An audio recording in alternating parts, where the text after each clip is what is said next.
Assalamualaikum warahmatullahi ta'ala wabarakatuh. Alhamdulillahilladzi arsala rasulahu bil huda wa dinil haqq liyuzhirahu 'ala ad-din kullihi wa kafa billahi shahida. Wassalatu wassalamu ala Rasulillah wa ala alihi wa ashabihi wa man da'a bi da'watihi wastanna bi sunnatihi waqtada bi hadihi ila yaumil jazaa. سبحانك لا علم لنا إلا ما علمتنا إنك أنت العليم الحكيم. رب اشرح لي صدري ويسر لي أمري واحلل عقدة من لساني يفقه قولي. إن أصدق الحديث كتاب الله وخير الحدي حدي محمد صلى الله عليه وسلم وشر الأمور محدثاتها وكل محدثة بدعة وكل بدعة ضلالة وكل ضلالة في النار. اللهم انفعنا بما علمتنا وعلمنا ما ينفعنا وزدنا علما وألحقنا بالصالحين. اللهم افتح علينا فتوح العارفين وارزقنا فهم النبيين بحق إيماننا وخاتم الأنبياء والمرسلين. وصلى الله وسلم وبارك على سيدنا محمد وعلى آله وصحبه وبارك وسلم. Alhamdulillahi Rabbil Alamin. Thumma amma ba'd.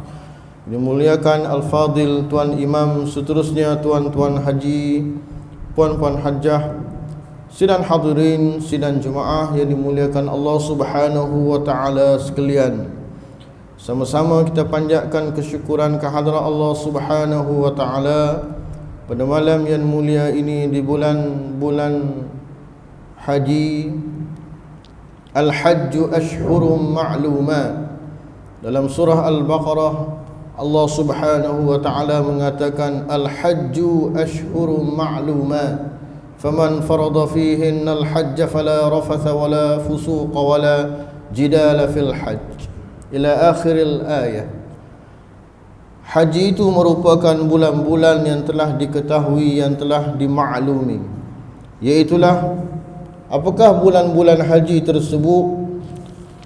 Apabila kita melihat tafsir, antaranya Al-Imam Al-Jalalain mengatakan ashhurun itu bulan-bulan, digambarkan dengan lafaz yang jamak, banyak, mengandungi lebih daripada satu bulan. Kata ulama, iaitulah bulan Syawal itu sendiri sudah termasuk dikatakan bulan haji itu ialah bulan Syawal, bulan Zulqa'dah dan 10 layalin, 10 malam yang pertama dari bulan Zulhijjah tersebut. Itulah tafsir kebanyakan ulama pada ayat surah Al-Baqarah tersebut.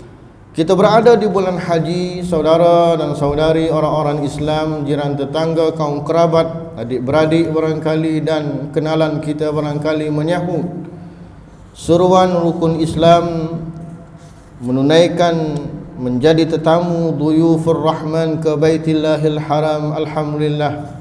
Maka kita doakan mereka yang telah berada dan akan berangkat menunaikan kefarduan haji pada tahun ini, mudah-mudahan dengan satu doa hajjan mabrura, dikurniakan dengan haji yang mabrur, sebagaimana sabda Nabi sallallahu alaihi wasallam, al-hajjul mabrur laisa lahul jazaa illa al-jannah. Haji yang mabrur itu yang tidak ada padanya ganjaran yang hebat melainkan al-jannah, melainkan syurga Allah Subhanahu wa taala. Haji yang ditunaikan dengan penuh rasa peninsafan dan juga ketaatan dan juga ketakwaan, menyatakan ubudiyah kepada Allah Subhanahu wa taala. Al-hajju hajjan mabrura wa sa'yan mashkura.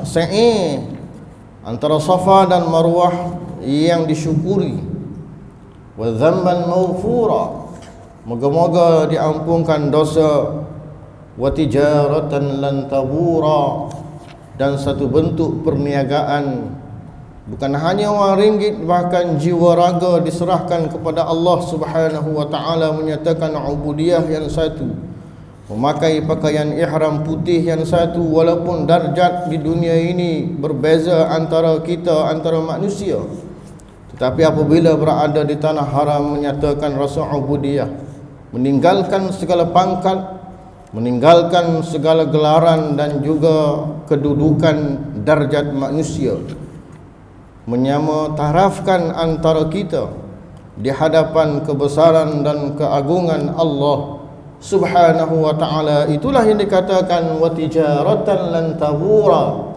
satu bentuk perniagaan yang tabura, yang tidak akan rugi, yang tidak akan sesekali disesali. Mudah-mudahan saudara-saudari, orang-orang Islam, sahabat handai, jiran tetangga, rakan sejawat, adik-beradik dan sebagainya, orang-orang Islam diberi kemurahan rezeki dan juga kelapangan dan ketenangan dalam melaksanakan kefarduan haji insya-Allah sedikit masa lagi. Mudah-mudahan dengan waktu yang ada pada malam ini kita sambung lagi. Pada minggu lalu kita berhenti 1 minggu, dan sebelum itu kita telah berhenti pada muka surat yang ke-79. Bawah sekali itu kita masih lagi berada pada adab-adab melaksanakan ketaatan, iaitulah adab-adab ketika hendak sembahyang, adabus salah, yang mana adab-adab ini yang sering kita lakukan, yang sering kita ketahui dan telah pun kita maklumi. Tetapi itulah tradisi para alim ulama, meskipun Imam besar Al-Ghazali, Al-Imam Hujjatul Islam Abu Hamid Al-Ghazali menkaryakan Bidayatul Hidayah ini, walaupun kita nampak enteng, sudah dilakukan, sudah difahami dan sudah dimaklumi, tetapi gelaran Hujjatul Islam, Hujjah Islam Al-Imam Abu Hamid Al-Ghazali itu cukup agung dan cukup hebat. Mujaddid, pembaharu agama pada zamannya, yang bukan hanya mengarang karya yang cukup hebat, yang besar. Bermula daripada yang bawah Bidayatul Hidayah ini, kita katakan sehinggalah ke dalam pelbagai ilmu Islam yang cukup hebat. Al-Mustasfa fi ilmi usul al-fiqh, karyanya yang hebat dalam bidang usul al-fiqh. Al-Mustasfa fi ilmi usul al-fiqh, mengarang dalam bidang siasah ataupun ketatanegaraan, pemerintahan, ghiyathul umam fi tiyatil zalam, dalam bidang siasah syar'iyah, bagaimana untuk mentakbir sebuah negara dan sebagainya. Dalam bidang ilmu logik, akal, ilmu mantik, dikaryakan kitabnya Mihakun Nazar, dan banyak lagi karya-karya yang lain. Begitu juga mengkaryakan bentuk akidah untuk melawan falsafah-falsafah Yunani yang sesat, yang cuba untuk masuk meresap ke dalam akidah orang Islam. Iljamul awam fi ilmil kalam, untuk membentengi akidah orang Islam dengan logik, akidah ketuhanan yang cukup hebat.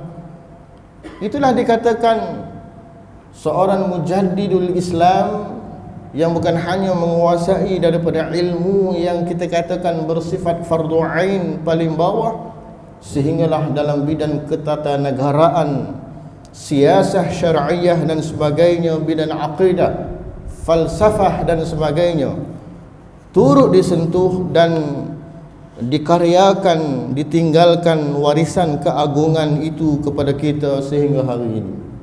Yang bukan orang Arab, Imam Al-Ghazali rahmatullahi alaih. Seterusnya kita sambung pada muka surat 79. Qala al-musannif rahimahullahu ta'ala wa nafa'na bi'ulumihi fid darain amin.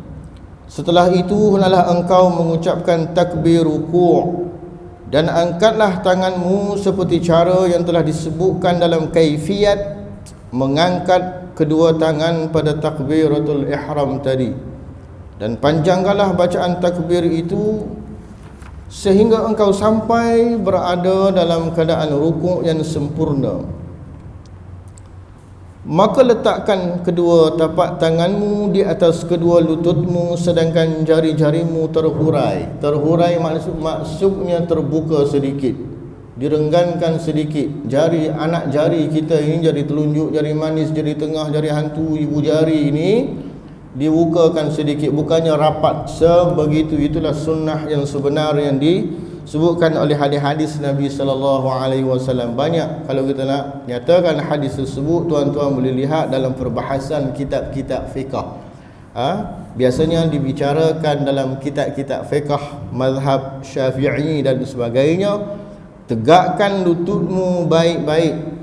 Disebut secara sepintas lalu, seorang yang normal dalam keadaan, kita katakan sembahyang dalam keadaan yang normal, qiyam, berdiri, dan ratakan belakang lehermu dengan kepala sehingga semuanya kelihatan seperti sekeping papan, straight, seumpama itu, ya, sedaya yang mungkin, kecuali ada keuzuran bagi mereka yang bongkak, sabut, orang yang terlalu tua tetapi tidak ada penyakit, sihat tubuh badannya, kacamata pun tidak pakai, matanya tidak rabun, Masya Allah, ya ada.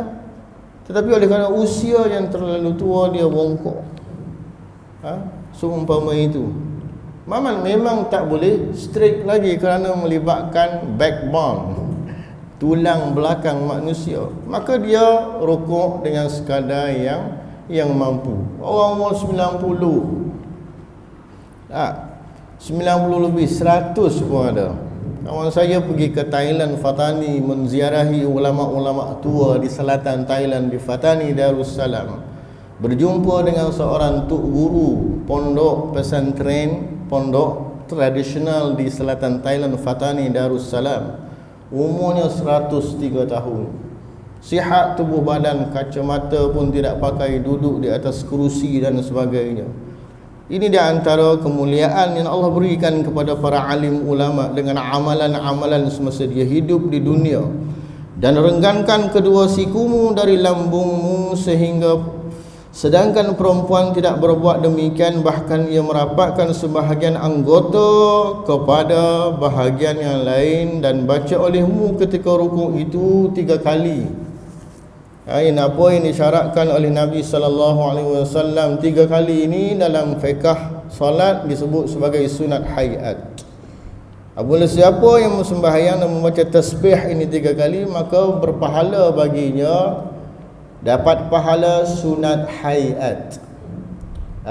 Kerana baca tasbih itu satu pahala, dan baca 3 kali at-tathlith fil qira'ah, baca bertiga-tiga kali tersebut dapat pahala lain pula. Sebab itulah ulama ada mengeluarkan as-sunanu fis salah, sunnah dan juga sunat-sunat dalam sembahyang banyak sekali.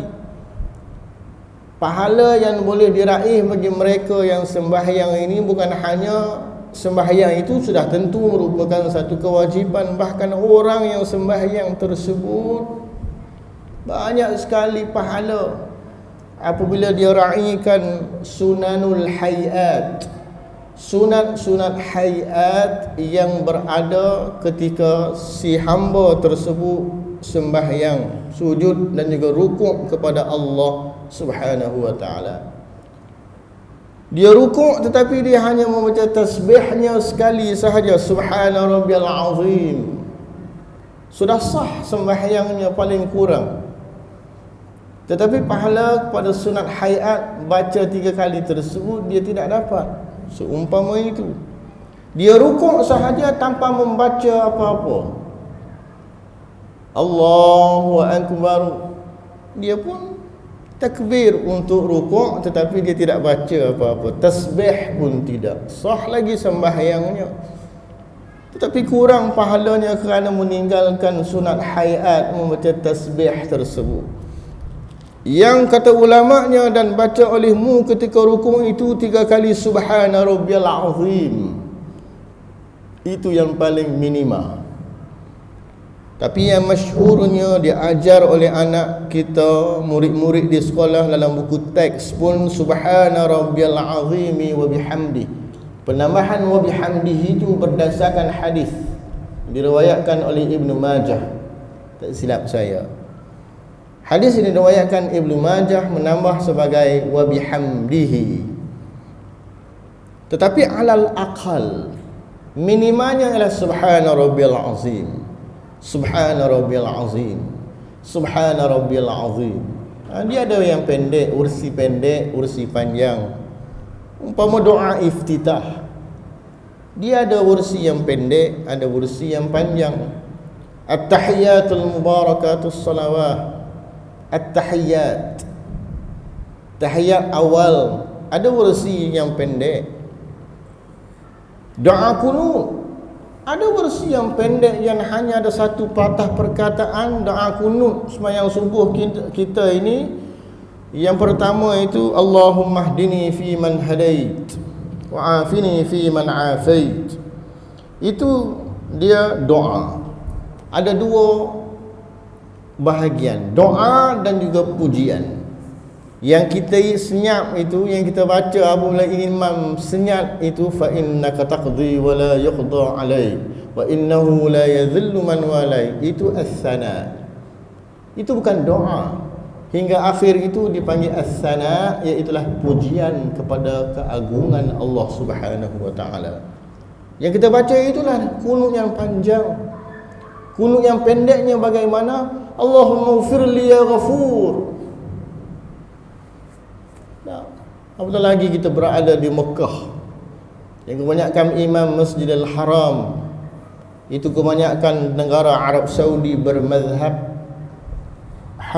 Hanabilah, Hambali, yang tidak menisbatkan kunut dalam sembahyang. Yang kita ini Syafi'iyah, pengikut Nusantara ini mazhab Syafi'i, nak buat macam mana? Nak ikut mereka terus pun boleh.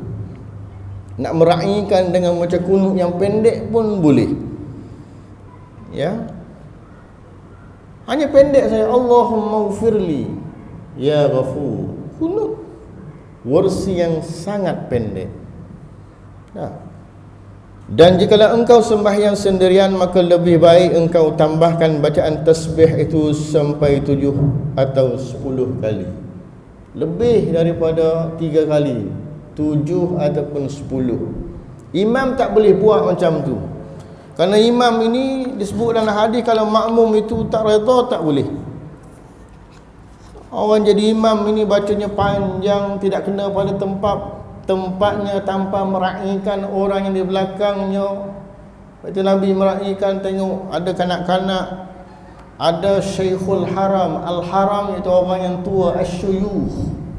Apatah lagi tempat kita pada hari ini, orang yang semayang dalam keadaan menggunakan kursi dan sebagainya, keuzuran, tidak boleh berdiri lama, gaut dan sebagainya. Maka penting kepada imam untuk meraihkan siapakah yang menjadi makmum di belakangnya itu.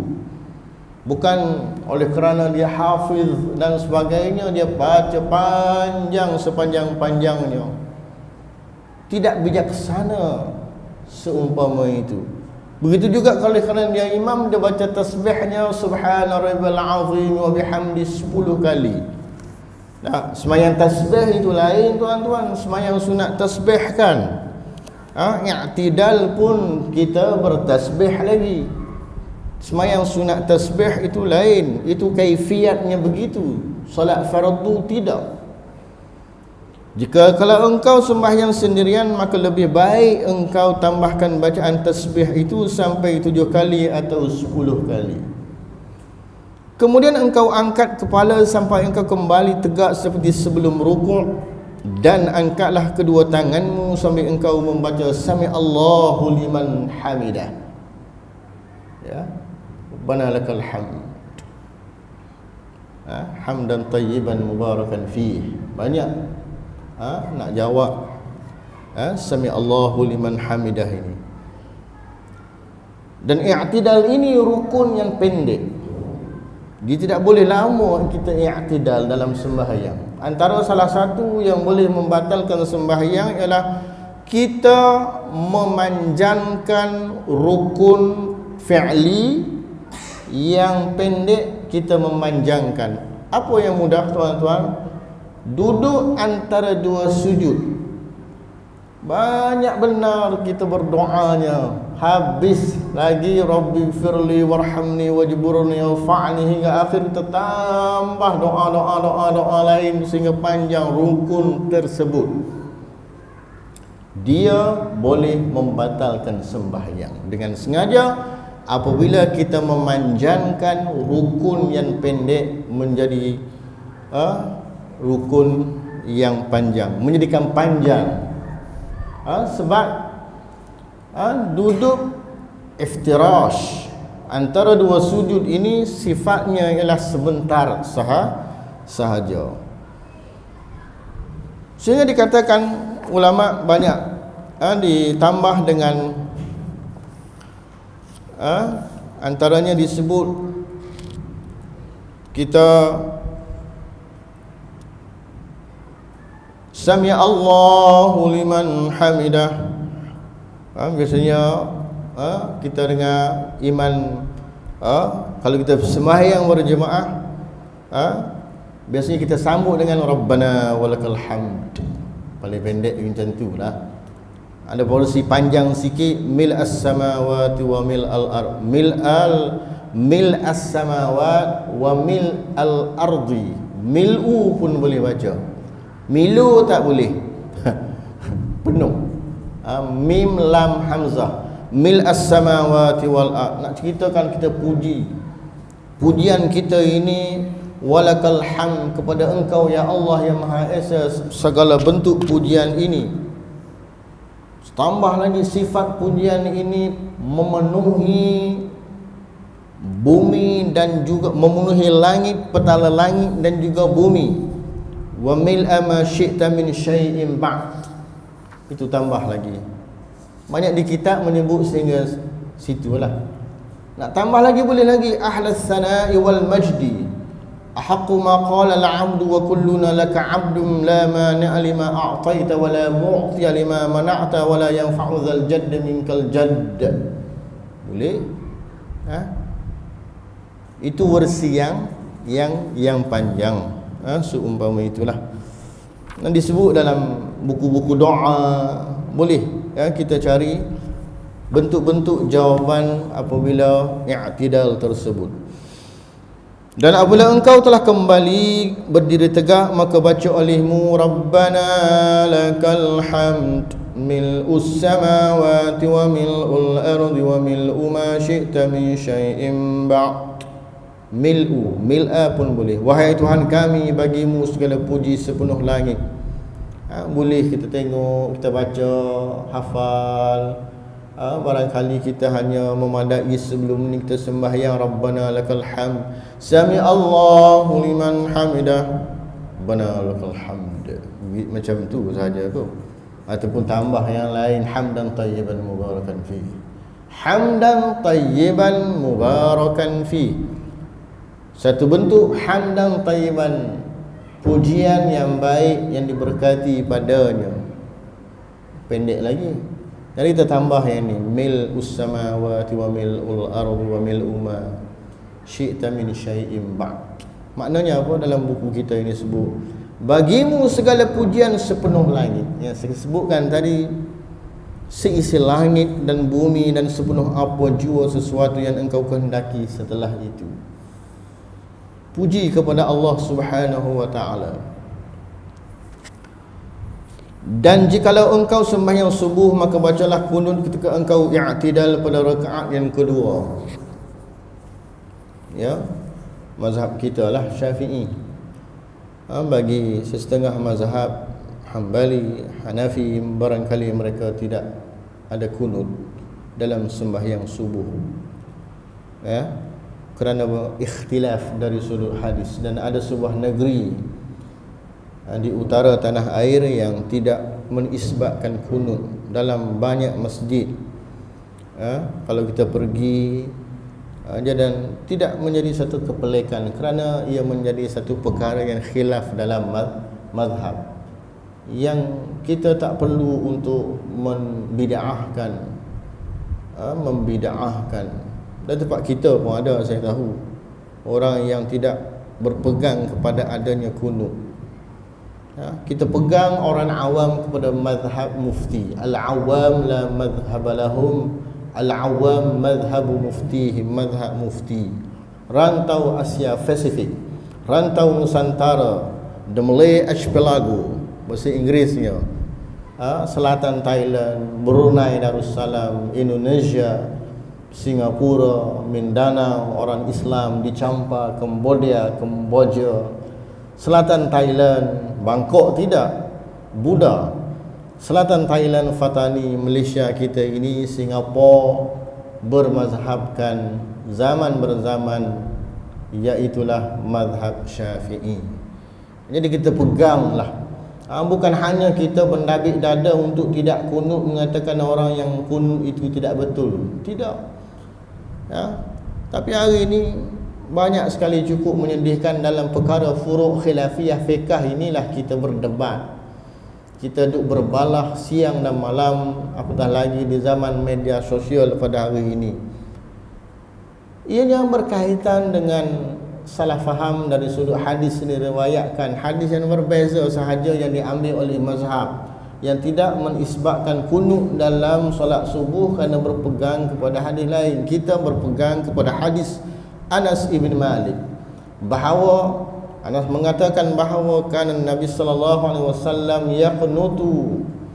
Nabi sallallahu alaihi wasallam dilihat yaqnutu, membaca kunut hatta faraqa dunya, sehingga faraqa, pisah dunia, sehingga wafat. Pendek sahaja hadis itu, tapi ulama mazhab, imam mazhab kita mengambil hadis ini. Al-Imam Asy-Syafi'i mengatakan adanya kunut dalam sembahyang subuh. Mazhab lain yang tidak menisbatkan kunut mengambil hadis yang lain untuk menjadi dalil dalam mazhab mereka, lalu mereka berpegang kepada hadis itu. Dan kita, imam mazhab ini tarafnya mujtahid. Siapa kita nak dibandingkan dengan imam mazhab? Imam Syafi'i bergelumang, berkelana, menuntut ilmu sekian lama. Yamannya Ghazah, asalnya Palestin, kecil lagi, pergi ke Madinah berguru, menghafal Muwatta. Umur 7 tahun belajar 1, 10 tahun diizinkan berfatwa oleh gurunya Muslim bin Khalid Az-Zanji. Berfatwa 10 tahun, dihafalnya Muwatta Imam Malik yang menjadi gurunya Imam Darul Hijrah, pengasas mazhab Maliki. Begitu hormatnya kepada Imam Abu Hanifah di Baghdad. Satu hari dia pergi ke Baghdad, orang tanya kerana sang imam tidak baca kunut. Kerana aku hormat sang Imam Abu Hanifah yang berada di bawah, yang mengembangkan, yang mengasaskan mazhab Abu Hanifah ataupun mazhab Hanafi. Yang tradisi orang-orang Hanafi pada hari ini, orang-orang di Asia Selatan, India, Karachi, Pakistan, Afghanistan dan beberapa negara yang lain. Di Mesir sendiri ada Hanafi. Di negara-negara lain bukan hanya India, tapi banyaknya di India. Di kawasan orang Islam lah di India. Syekhul Hadis Maulana Zakaria Al-Kandahlawi, Muhammad Ilyas Al-Kandahlawi, Muhammad Yahya Al-Kandahlawi, Muhammad Yusuf Al-Kandahlawi, tokoh-tokoh Maulana dalam bidang hadis yang hebat dalam bidang hadis. Mereka bermazhab Hanafi, mereka bertasawuf, tetapi mereka juga berakidah dalam akidah Asy'ariyah sebahagiannya. Walaupun orang India bukan hanya semua Hanafi, di belah selatan, di Malabar, di Kerala ada mazhab Syafi'i dan sebagainya. Ini sejarah mazhab lah kalau kita nak bincangkan panjang lebar. Jadi nak ceritakan bahawa kemudian adalah engkau turun untuk sujud sambil mengucap Allahu Akbar tanpa mengangkat kedua tangan. Lepas kunut tersebut, maknanya jangan diangkat tangan lagi untuk kita turun ke sujud. Dan pertama kali letakkan dahulu lututmu, setelah itu baru letakkan kedua tanganmu dan iringi dengan dahimu padahal dahi itu terbuka. Ini pun ada orang yang ikhtilaf. Kita sama hari kalau boleh orang Islam ni nak ikhtilaf, lutut dahulu ataupun tangan dahulu. Kita itu yang kecil itu pun kita nak bertelingkah, nak turun ke sujud itu lutut dahulu, diletakkan lutut dulu ataupun tangan dahulu. Itu pun belum puasa baru ni, tak silap saya orang duk berbantah, duk share dan sebagainya. Kita ikut apa yang dipandukan oleh Imam Al-Ghazali ini. Diiringi dengan dahimu padahal dahi itu terbuka, dan letakkan hidungmu bersama dengan dahimu dan renggangkan kedua sikumu daripada lambungmu, renggangkan pula perutmu daripada kedua pahamu. Buka tangan itu. Cuma yang penting adalah umirtu an asjuda ala sab'ati a'zamin. Aku diperintahkan untuk sujud ke atas 7 tulang. 2 tangan, dahi, kan? Habis ustaz pakai mask ini, hidung tertutup, hidung tak termasuk. Tetapi jika tidak pakai mask, bukan di luar norma, bukan norma baharu sebelum Covid dahulu, aula, kerana hidung ini termasuk dalam anggota dalam wajah kita. Hidung itu mencecah juga bumi. Yang paling penting adalah dahi. Kalau tidak pakai mask, aula afdalnya ialah hidung itu terkena juga tempat sujud kita. Lutut 5, 2 tangan, 2 lutut 4, dahi 5. Nabi sebut ala sab'ati a'zamin, 7 tulang. 2 lagi mana tuan-tuan? Kaki kita tuan-tuan, perut, yang kita lipat sedikit, kaki, jari kaki kita yang kita lipat sedikit, itulah dikatakan anggota sujud yang wajib mencecah tempat sujud ataupun bumi yang tempat kita sujud. Meskipun di atas pasir, meskipun di atas pasir, bukannya kapet merah yang cantik, yang wangi harum baunya, tidak. Asalkan di mana saja, ju'ilat li al-ardu masjidan wa tahura, dijadikan kepadaku ini al-ardu masjidan, bumi ini masjidan, tempat sujud, dan ianya suci. Dan perempuan tidak berbuat demikian, maknanya orang perempuan dia bersalahan cara kaifiat rukuk sujudnya dengan orang lelaki, merapatkan sebahagian anggota kepada sebahagian yang lain. Ini sudah sedia maklum bermula daripada takbiratul ihram lagi orang perempuan, ya. Dan letakkan kedua tanganmu di atas lantai berbetulan dengan kedua bahumu, dan janganlah engkau hamparkan kedua hastamu di atas lantai seperti perbuatan anjing. Ni tangan kita ini kita angkat kan, kita sujud kan. Nah, kita angkat macam tu. Bukan dikata ini kedua hastamu di atas lantai seperti perbuatan anjing. Ni letak sujud tangan kita ini kan, maknanya tangan kita ini letakkan di atas tempat sujud ataupun di atas kapet, di atas lantai juga. Itu tak boleh. Dalam sembahyang ini ada beberapa duduk yang diharuskan bagi mereka yang uzur sembahyang. Duduk yang bagaimana? Bukan hanya duduk di atas kursi, kita katakan duduk kerana kakinya ada bandage, luka, melecur dan sebagainya, tidak ada kerusi. Bukan sembahyang di masjid, sembahyang di atas gunung, tidak ada kerusi, kena pula tercedera, injured, contohnya pakai bandage. Sembahyang itu tak wajib selagi mana bernyawa. Tak boleh berdiri sakit, duduk, nak duduk atas kursi nak ambil kat mana, di atas gunung kan, contoh. Duduk yang bagaimana itu kena dipelajari, difahami. Duduk yang tidak syar'i yang disebut dalam kitab fiqh, umpama duduk iqa' dan sebagainya, duduk yang bagaimana yang dibolehkan, duduk yang bagaimana yang tidak dibolehkan. Itu ada dalam kitab-kitab fiqh. Dan baca olehmu ketika sujud itu subhana rabbiyal a'la. Tambah sikit boleh. Wa bihamdihi. Engkau baca tasbih 3 kali apabila engkau sembahyang berjemaah dan 7-10 kali apabila engkau sembahyang bersendirian. Ya. Hatta ulama kata kalau rakaat ketiga keempat pun sembahyang bersendirian sekali pun boleh baca surah. Nah, mai syak contohnya bersendirian. 1-2 itu confirm lah. Tidak menjadi pertikaian. 3-4 ada ulama mengatakan boleh, tidak menjadi masalah. Kemudian engkau bangkit dari sujudmu sambil mengucapkan Allahu Akbar sehingga engkau duduk dengan sempurna dan duduklah di atas tapak kakimu yang kiri. Tegakkan tapak kakimu yang kanan. Tegakkan tapak kakimu yang kanan. Itu yang aula dan afdal. Ustaz tak boleh, saya sakit sendi.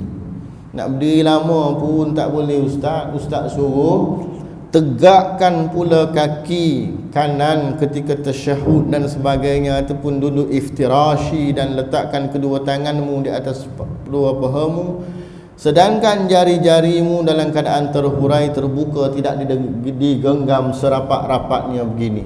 Dibukakan sedikit dan baca olehmu Rabbi firli warhamni warzuqni wahdini wajburni wa'afini wa'fu anni.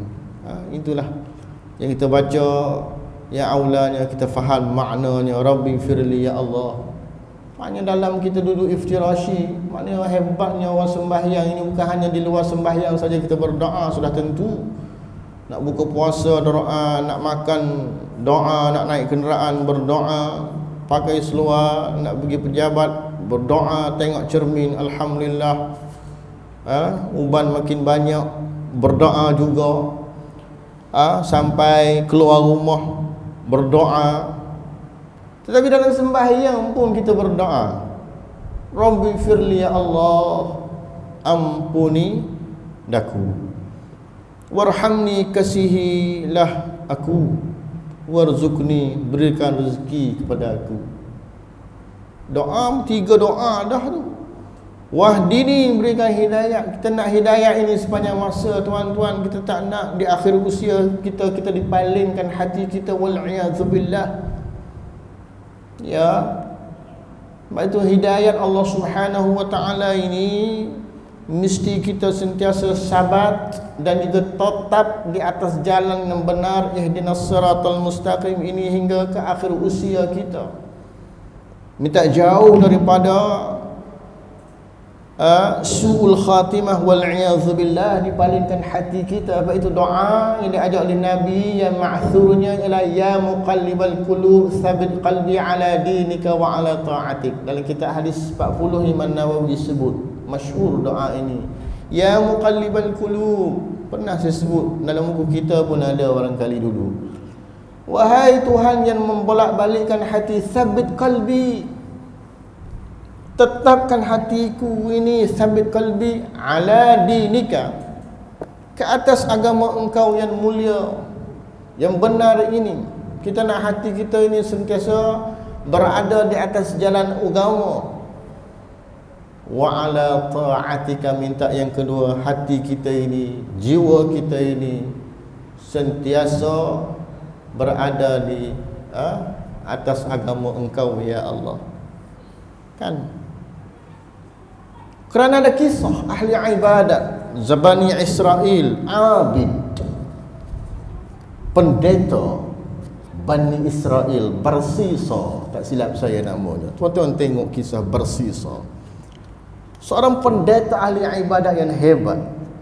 Tapi akhirnya di akhir usia dia mati dalam keadaan fitnah dengan wanita. Difitnah kerana hasutan iblis dan juga syaitan dan sebagainya. Sekelip mata sahaja dia membunuh orang dan manusia, jiwa yang tidak berdosa dan sebagainya, akhirnya mati dalam keadaan kufur. Walaupun dia seorang ulama yang besar. Wal'iyadzubillah, kisah Barsisa. Sebab itulah mesti kita doa dengan penakhiran hidup kita dengan husnul khatimah, penakhiran kehidupan yang baik. Siapapun kita, tinggi mana darjat pun kita, akhirnya tidak ada kita mahu melainkan kita nak balik kepada Allah Subhanahu wa taala dengan jiwa yang diradai oleh Allah. Ya ayyatuhan nafsul mutmainnah, irji'i ila rabbiki radiyatan mardiyah. Balik dalam keadaan jiwa yang diradai dan meradai Allah Subhanahu wa taala.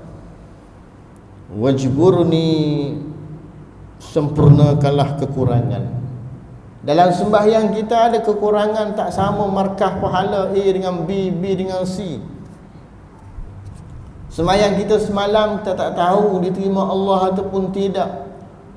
Barangkali gangguan tidak khusyuknya banyak.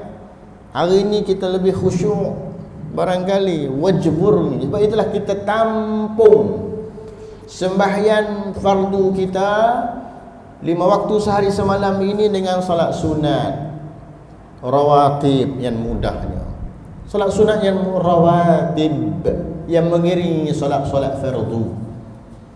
Yang paling kurangnya muakkad, yang sangat dituntut, jarang ditinggalkan oleh Nabi sallallahu alaihi wasallam. Salat sunat rawatib dia pecah dua tuan-tuan dalam bab salat sunat. Muakkad, ghairu muakkad. Muakkad jarang ditinggalkan oleh Nabi dan Nabi jarang meninggalkannya. Antaranya ialah 2 rakaat sebelum subuh. 2, ada 10 semua. Kemudian sembahyang zuhur 2 rakaat sebelum zuhur, 2 rakaat selepas zuhur, 6. Kemudian asar tidak ada, 2 rakaat selepas maghrib, 8. 2 rakaat selepas isya. Orang tanya kita, dia boleh jawab. Orang tanya solat sunat rawatib yang muakkad ada berapa rakaat? 10. Oh, dapat A+ kita. 10 rakaat sahaja yang waktunya yang sebutkan tadi, yang sangat dituntut, jarang ditinggalkan oleh Nabi sallallahu alaihi wasallam. Sebab apa? Kita nak tampung wajburni kekurangan amalan fardu kita, solat fardu kita, dan sembahyang sunat yang lain lah. Sembahyang sunat duha, sembahyang sunat isyraq, sembahyang sunat yang muakkadah yang lain yang kadang-kadang berlaku setahun sekali, gerhana bulan, gerhana matahari ke hari raya sudah tentu kan. Ghair muakkad ada 12 rakaat. Nah, ada 12. Ya. Itu dibincangkan dalam bab solat sunat. As-salawat an-nawafil ataupun an-nafilah. Wa'afini wa'fu anni. Antara salah satu untuk kita khusyuk dalam pergerakan salat ini, mesti kita faham makna doa yang kita baca ini tuan-tuan. Wa'afini wa'fu anni, afiatkan badanku, sejahterakanlah. Bahasa kampung kita, berilah kesihatan, kekuatan kepada tubuh aku ini untuk beribadah kepadamu ya Allah. Maafkan kesalahanku. Akhi, berapa doa yang kita pohon tuan-tuan. Itu setiap rakaat ada duduk antara 2 sujud. Kan? Sembahyang isyak ada duduk antara 2 sujud 4 kali. Sembahyang maghrib ada 3 kali. Doa yang sama yang kita ulangi sejak daripada kita kecil, sejak daripada kita balik, baik lelaki baik perempuan, kita start sembahyang, inilah Rabbi firli yang diulang-ulangi sehingga kita hari ini wa'afini wa'fu anni, afiatkan badanku. Ini dalam sembahyang pun kita minta kepada Allah Subhanahu wa taala, apatah lagi di luar sembahyang tuan-tuan. Maka sayu dia. Kemudian lalu engkau sujud kali yang kedua seperti kaifiat sujud yang pertama. Lepas duduk iftirashi, kita sujud yang kedua lah.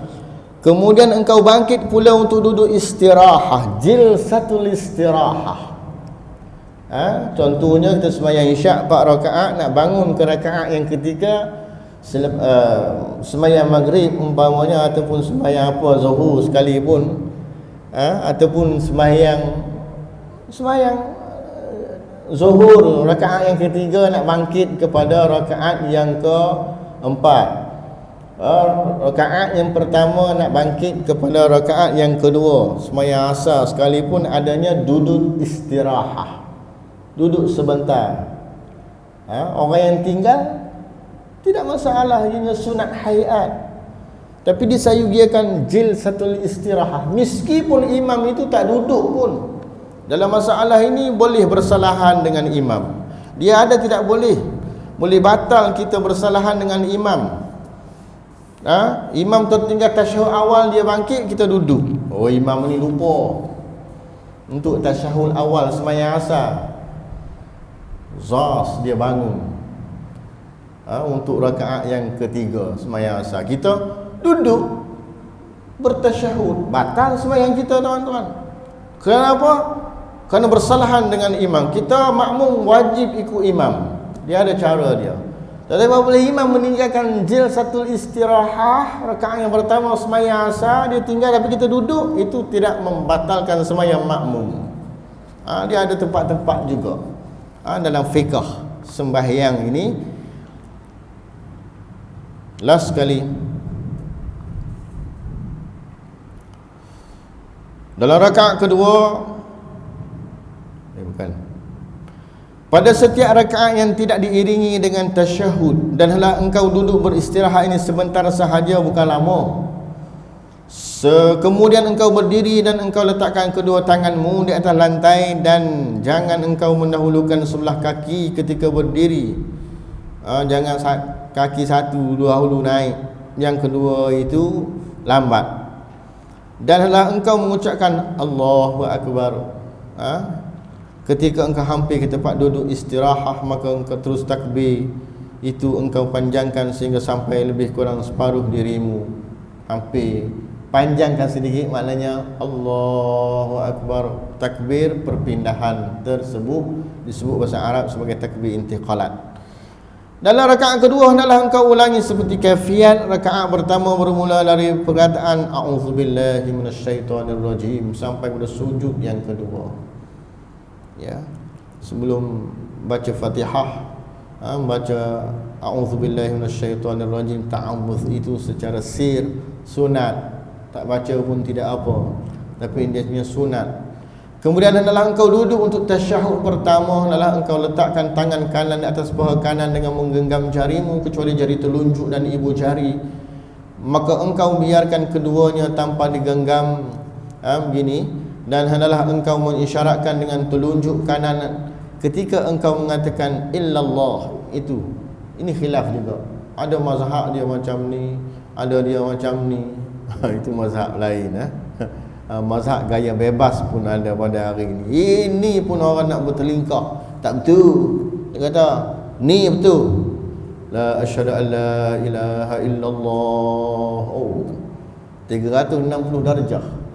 Lawan jam. Kita ambil yang mudah ini disebutkan illallah, dengan kita mata kita melihat kepada jari telunjuk kita. Kita illallah, Allah, melainkan Allah. Lafaz yang mulia, lafzul jalalah, kita lihat mata kita kepada illallah. Seumpama itu berkekalan, sehingga kita beri salam bukan ketika mengatakan la ilaha, bukan ketika la ilaha. Itu berat tu. La ilaha, tidak ada Tuhan. Bukan ketika itu. Illallah, perkataan Allah tersebut. Dan letakkan tangan kirimu dalam keadaan terhurai, tidak digenggam di atas paha kiri. Hendaklah engkau duduk di atas kakimu yang kiri pada tasyahud ini, tasyahud awal, seperti engkau duduk antara dua sujud. Panjang lagi sehingga akhir, tahiyat akhir. Panjang lagi ni ada selai saja lagi. Tak apalah, insya-Allah kita sambung pada minggu-minggu akan datang. Last sekali itulah duduk tawarruk. Yang itu saya katakan telah pun kita buat, tapi dari sudut kesempurnaannya, Bagaimana? Sebab Nabi hanya menyatakan sallu kama raaitumuni usalli. Tapi Imam Al-Ghazali dalam Bidayah Al-Hidayah ini menyebutkan sekitar selalu, bukan dia nak ajar secara spesifik.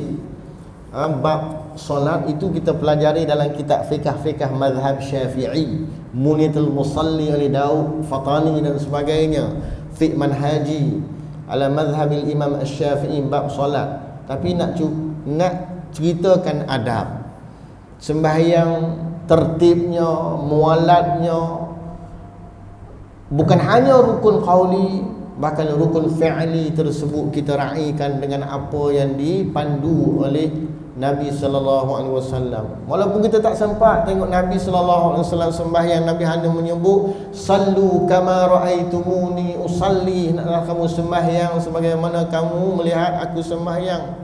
Kita tak sempat dengan zaman Rasulullah, para sahabat sempat melihat Nabi sallallahu alaihi wasallam, diperturunkan ilmu kepada sahabat, generasi selepas sahabat tabi'in, generasi selepas tabi'in, atba'ut tabi'in, sehinggalah zaman pengasasan mazhab. Adanya mazhab Hanafi, Maliki, Syafi'i, Hambali, mazhab yang paling muda. Akhirnya kita ini ikut imam mazhab yang diperturunkan dalam kitab-kitab sahaja. Wafatnya Imam Syafi'i, adanya kitab susah nak baca, dihuraikan oleh murid kanannya Al-Imam Al-Muzani, Al-Imam Al-Buiti, Al-Qarabisi, Harmalah dan sebagainya, pendukung mujtahid mazhab yang terakhir, sehingga kita pada hari ini Al-Imam Nawawi, Imam Rafi'i, Ibnu Hajar, Imam Ar-Ramli, kita hari ini terima bulat-bulat sahaja, ikut mazhab lah. Tapi hari ini orang nak berbantah, tak nak ikut mazhab. Tak nak ikut mazhab. Masya Allah. Padahal lama mana nak Imam Syafi'i susahnya nak ada mazhab. Ya, Imam Laith bin Sa'ad afqahu min Malik illa anna ashabahu adha'u. Di Mesir lahirnya Imam Laith bin Sa'ad yang dikatakan lebih hebat ilmunya daripada Imam Malik. Tapi tidak ada pendukung. Bahasa sekarang, tidak ada followers, tidak ada pengikut yang nak menyokong Imam Laith bin Sa'ad. Mazhabnya berkubur. Di Syam adanya Al-Imam Al-Auza'i, di Basrah adanya Sufyan bin Uyainah, di Mekah Atha bin Abi Rabah dan sebagainya. Tapi tidak ada kecuali 4 mazhab yang agung yang muktabar ini. Akhirnya di melata dunia ini kita bermazhab. Ya, kita bermazhab. Di Afrika ada mazhabnya, di Maroko Maghribi begitu gemilang bermazhabkan Imam Malik ibn Anas. Di Arab Saudi, negara-negara Teluk, mazhabnya Hambali. Rantau Asia Tenggara, ASEAN, Syafi'i sebahagiannya di Yaman, Hadramaut. Di Republik dalam Rusia, wilayah otonomi Dagestan, Rusia, komunis. Tetapi sebelum dia bebaskan sebuah negara, Dagestan, mazhabnya hebat di Dagestan. Bukan Kazakhstan, Turkmenistan, itu lain, itu di Asia Tengah. Sebahagian yang mazhab Hanafi. Negara-negara tan itu Asia Tengah, mazhabnya Hanafi. Akidahnya akidah Al-Imam Abu Mansur Al-Maturidi. Dagestan, di Tarim, di Hadramaut dan sebagainya, Syafi'i. Sebahagian di India, sebahagian di Mesir, Syafi'i. Hanafi pun banyak. Tapi pada hari ini kita kata, mazhab, tak nak ikut mazhab. Lekeh ikut mazhab. Itu tuan-tuan. Jadi kita sama-sama muhasabah. Sepatutnya kita berjuang untuk mempertingkatkan amalan di saat kita terfitnah di zaman wabak. Orang mula tidak suka hidup cara beragama dan sebagainya. Jadi berpeganglah kepada agama, sunnah yang ditinggalkan oleh Nabi sallallahu alaihi wasallam sekuat-kuatnya. Moga-moga kita termasuk di kalangan orang-orang yang berjaya. Wallahu subhanahu wa ta'ala a'lam. Wassalamualaikum warahmatullahi taala wabarakatuh. Bismillahirrahmanirrahim. Alhamdulillahirabbil alamin wassalatu wassalamu ala asyrafil anbiya'i wal mursalin sayyidina wa maulana Muhammad wa ala alihi wa sahbihi ajma'in. Allahumma faqihna fid din wa 'allimna at-ta'wil wa alhimna rusydak. Rabbana atina fid dunya hasanah wa fil akhirati hasanah. Sallallahu alaihi wasallam wa barak ala sayyidina Muhammad wa ala alihi wa sahbihi wa barak wa sallam. Alhamdulillahirabbil alamin.